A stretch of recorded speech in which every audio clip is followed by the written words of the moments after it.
संसार में नाना प्रकार के सुखों को भोग कर स्वर्ग चले हैं गए। शिष्य बहुत सोच विचार के बाद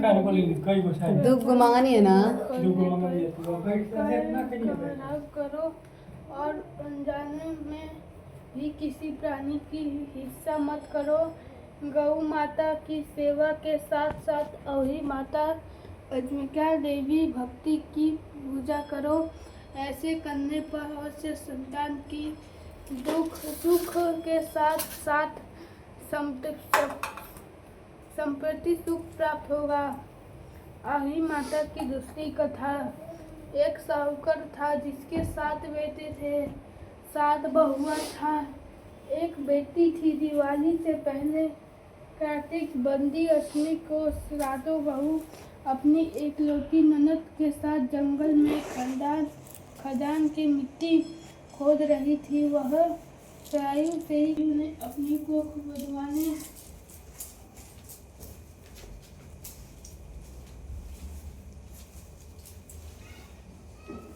इनकार कर दिया, परंतु छोटी भाभी सोचने लगी यदि कोख नहीं बांधूंगी तो सासू जी नाराज होगी। ऐसा विचार कर नन्हत ने बदले में छोटी भाभी ने अपनी कोख बंधवा ली।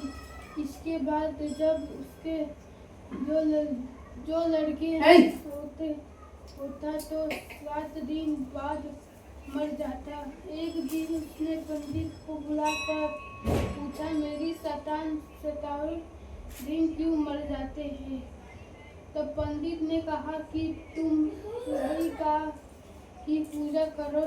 सुरई गाय सवाहु माता की भाईली है। वह तेरी कोख छोड़े तब तेरा बच्चा जिएगा। इसके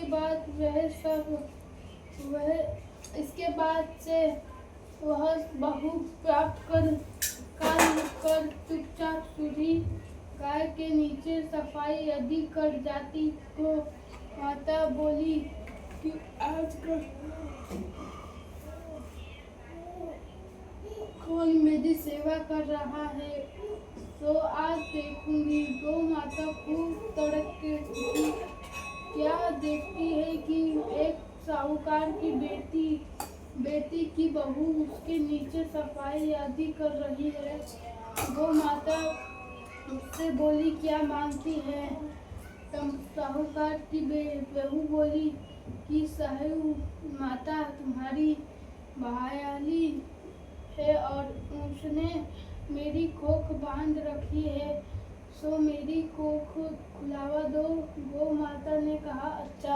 अब तो गौ माता समुद्र पार भयाली के पास उसको लेकर चली। रास्ते में कड़ी धूप से वे दोनों एक पेड़ के नीचे बैठ गई। थोड़ी देर में एक सांप आया और उसी पेड़ पर गधों पर